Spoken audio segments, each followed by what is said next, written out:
એના પછી તમારો ક્વેશ્ચન નંબર 8 છે, પેજ 186 વાળો. તો એમાં પણ આફ્ટર કીપિંગ કેશવાળો છે, જે આજે 27 સપ્ટેમ્બરના જે બે સમ્સ કર્યા છે ને એના માટે. તો એમાં 2015 ઓગસ્ટ માટે ટ્રાન્ઝેક્શન કરે છે. તો ક્વેશ્ચનમાં તમે વાંચશો તો બેમાં કેશ બેલેન્સ અને બેંક બેલેન્સ છે.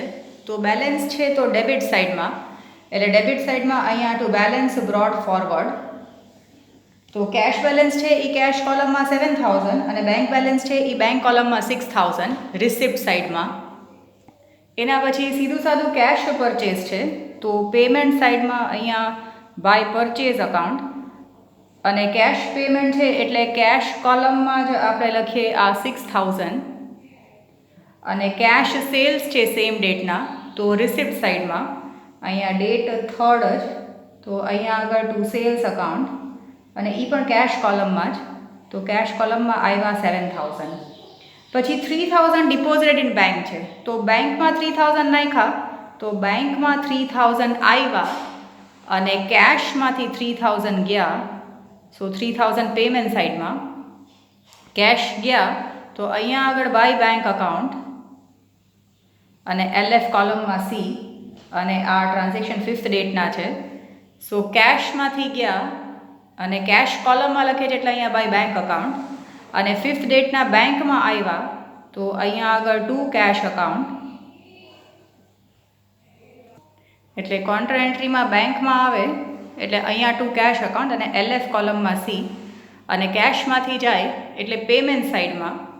કેશ કોલમમાં આપણે પેમેન્ટ સાઇડમાં લખીએ તો કેશ કોલમ છે એટલે અહીંયા બાય બેંક અકાઉન્ટ અને LF કોલમમાં C, એટલે આ એક કોન્ટ્રા ટ્રાન્ઝેક્શન છે, 5th ટ્રાન્ઝેક્શન.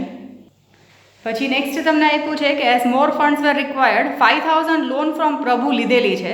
હવે અહીંયા પર્સન્ટેજ ભલે લખ્યા હોય, આપણે કંઈ ઇન્ટરેસ્ટ કાઢવાનું નથી કારણ કે આપણે ખાલી લોન જ લીધી છે અને એ પણ કેશ કોલમમાં જ આવશે કારણ કે ચેકથી નથી લીધી. તો 6 ડેટના ખાલી cash account debit to loan from પ્રભુ અકાઉન્ટ અને અમાઉન્ટ હશે એ કેશ કોલમમાં જ 5000 લીધી છે એટલે 5000 કેશ કોલમમાં ડેબિટ સાઇડમાં ઓર રિસિપ્ટ સાઇડમાં.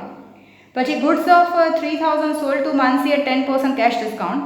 માનસી issued a cheque of necessary amount which is deposited in bank.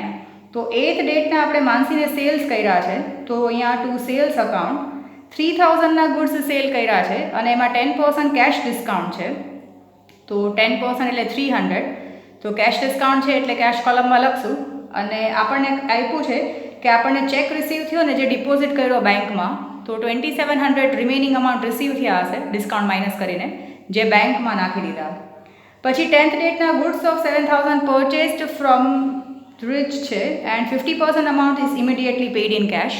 તો પરચેસ કર્યા છે તો પેમેન્ટ સાઇડમાં અને એમાં આગળ બાય પરચેસ અકાઉન્ટ અને 50% અમાઉન્ટ 7000ના 50% જે છે એ ઇમિડિયેટલી પેઇડ ઇન કેશ છે. તો કેશ કોલમમાં 3500, 7000ના અડધા આપણે હમણાં દીધા એટલે અહીંયા બાય પરચેઝ અકાઉન્ટ, બાકીનું ક્રેડિટ ટ્રાન્ઝેક્શન હશે.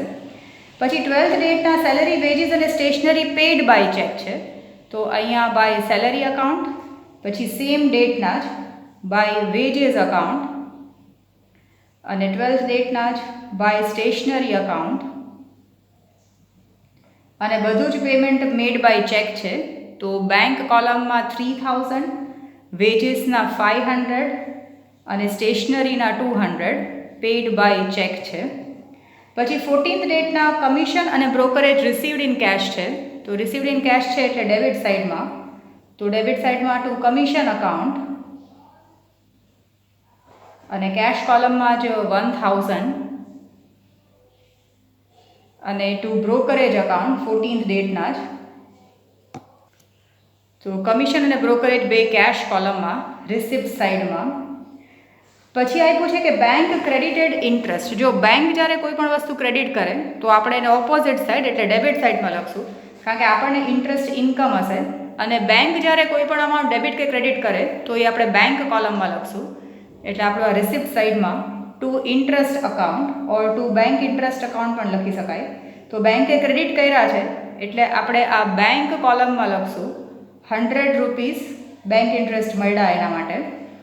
પછી 17th ડેટના જોજો આપણને આપ્યું છે કે 2000 withdrawn from bank for payment of electricity bill. હજી ઇલેક્ટ્રિસિટી બિલ આપણે પે નથી કર્યું, આપણે ખાલી બેંકમાંથી 2000 કાઢીને લઈ આવ્યા બિકોઝ આપણે ઇલેક્ટ્રિસિટી બિલ પે કરવું છે.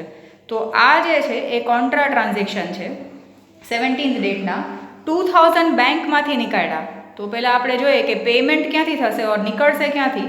તો 2000 બેંકમાંથી નીકળશે, તો 2000 બેંક કોલમમાં પેમેન્ટ સાઈડમાં અને કેશમાં કે દુકાનમાં આવશે, એટલે કેશ એકાઉન્ટમાં ડેબિટ સાઈડમાં 2000 આવશે. તો કેશ કોલમમાં લખીએ છીએ તો અહીંયા આગળ ટુ બેંક અકાઉન્ટ અને LF કોલમમાં C અને ડેટ ઓફ ટ્રાન્ઝેક્શન છે 17 ડેટના. અને સિમિલરલી અહીંયા 2000 બેંકમાંથી ગયા તો 17 ડેટના અહીંયા બાય કેશ અકાઉન્ટ અને LF કોલમમાં C, એટલે આ પણ એક કોન્ટ્રા ટ્રાન્ઝેક્શન છે જે પેમેન્ટ સાઇડ અને રિસિપ્ટ સાઇડ બેયમાં આવ્યું. હવે આપ્યું છે કે 1000 paid for electricity bill and remaining amount or remaining 1000 is taken from for personal use. તો 20 ડેટના આપણે પેમેન્ટ સાઇડમાં લખશું. એક તો આપણે ઇલેક્ટ્રિસિટી બિલ પે કર્યું એટલે ઇલેક્ટ્રિસિટી એક્સપેન્સ અકાઉન્ટ, અને હવે આપણે કેશ આવી ગયા છે દુકાનમાં એટલે કેશમાં જ પેમેન્ટ કરશું 1000, અને 1000 વિથડ્રોન ફોર પર્સનલ યુઝ છે એટલે એના માટે બાય ડ્રોઈંગ્સ અકાઉન્ટ, અને ડ્રોઈંગ્સ અકાઉન્ટ માટે પણ કેશ કોલમમાં જ આપણે લઈ જશું 1000. એટલે આપણે દુકાનમાં 2000 લઈ આવ્યા હતા બેંકમાંથી નીકાળીને. સો હવે આપણે એમાંથી 1000 ઓર 1000 ઇલેક્ટ્રિસિટી એક્સપેન્સ પે કર્યું અને 1000 goods cash withdrawn for personal use છે. પછી 22nd ડેટના goods of 5000 sold to Parth, અને પાર્થે નેસેસરી અમાઉન્ટ ચેકથી ઇસ્યુ કર્યું જે આપણે બેંકમાં નાખી દીધું. 5000ના ગુડ્સ સેલ કર્યા છે અને કેશ ડિસ્કાઉન્ટ 10% છે. તો અહીંયા ટુ સેલ્સ અકાઉન્ટ 5000ના ગુડ્સમાં 10% કેશ ડિસ્કાઉન્ટ છે એટલે 500 માઇનસ કરીએ તો 4500 જે છે અને ચેકથી રિસીવ થયું છે which is deposited in bank. તો 4500 બેંક કોલમમાં અને 500 જે કેશ ડિસ્કાઉન્ટ છે એ ડિપોઝિટ કર્યું છે એટલા માટે. હવે એના પછીના ઇમિડિયેટલી 25th ડેટના જ આપણને કીધું છે કે આ cheque received from Parth is dishonoured છે. તો જ્યારે પણ ચેક રિસીવ થાય અને ડિસઓનર થાય તો આપણે એને ઓપોઝિટ સાઈડમાં લખવાનું આવે. તો 25th ડેટના આપણે એને ઓપોઝિટ સાઈડમાં લખશું બાય પાર્થ અકાઉન્ટ, અને આપણે એમ કહી શકીએ કે આપણે ડિસ્કાઉન્ટ પણ કેન્સલ કરી નાખશું. એટલે આપણે ફરીથી આપણે 4500 જે છે એ પ્લસ 500 એટલે 5000 પાર્થ આગળથી લેવાના રહીએ. બિકોઝ આપણે કેશ ડિસ્કાઉન્ટ ત્યારે જ આપતા હતા because he was paying in cash or check. હવે એ ચેક ડિસઓનર થયો તો જેટલું આપણે ડેબિટ સાઇડમાં લખ્યું છે એ સેમ અમાઉન્ટ આપણે ક્રેડિટ સાઇડમાં લખી નાખશું બિકોઝ આપણે એવું એક્સપેક્ટ કરતા હતા કે આપણું બેંક બેલેન્સ વધી જશે, but because of cheque dishonour એ આપણું બેલેન્સ વધ્યું નહીં, તો આ સામસામું આપણે એને કેન્સલ થઈ જશે, સેટ ઓફ થઈ જશે. પછી 28 ડેટના cheque of ₹6050 is issued to Bansari towards an old ડેપ્ટ હતું 6100નું.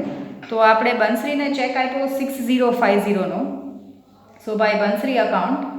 સો 6050 આપણે ચેક ઇસ્યુ કર્યો છે તો પેમેન્ટ સાઇડમાં 6050, 6100ની બદલે આપણે 6050 આપ્યા તો ₹50 આપણા માટે ડિસ્કાઉન્ટ રિસીવ્ડ હશે. સો પેમેન્ટ સાઇડમાં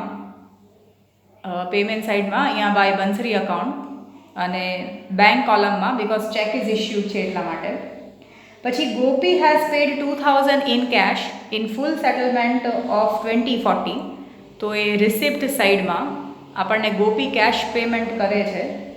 સો 29 ડેટના અહીંયા ટુ ગોપી અકાઉન્ટ અને એ આપણને પે કરે છે 2000. સો કેશ કોલમમાં 2000, જો કોલમ બરાબર જોજો, કેશ કોલમમાં જ 2000 કે કેશ પેમેન્ટ કરે છે અને ₹40 આપણે ન લીધા એટલે ડિસ્કાઉન્ટ અલાઉડ હશે એ ₹40, બેંકમાં કંઈ નહીં આવે. હવે આ સમમાં પણ after keeping cash of 5000 remaining amount deposited in bank છે. તો આપણે લાસ્ટમાં બે સાઈડ થોડી જગ્યા છોડીને લાસ્ટ ડેટના આપણે કેશ બેલેન્સ લખી નાખીએ, જેમ કે બેલેન્સ કેરીડ ફોરવર્ડ છે. સો 5000 આપણે કેશ કોલમમાં લખી નાખીએ કે એટલા આપણે દુકાનમાં રાખવાના છે. Remaining amount deposited in bank હશે. તો જ્યારે પણ આફ્ટર કીપિંગવાળા સમ હશે ત્યારે આપણે સૌથી પહેલાં કેશનો ડેબિટ સાઇડનો ટોટલ કરીએ, એમાંથી કેશનો ક્રેડિટ સાઇડનો ટોટલ ઇન્ક્લુડિંગ આ બેલેન્સ માઇનસ કરશું. તો આપણને જે પણ અમાઉન્ટ આવશે એની આપણે કોન્ટ્રા એન્ટ્રી કરવી પડશે because the remaining amount is deposited in bank. તો પહેલાં બે સાઇડનું ટોટલ કરીએ. પહેલાં કેશ કોલમ જ આપણે એટેન્ડ કરવું પડશે.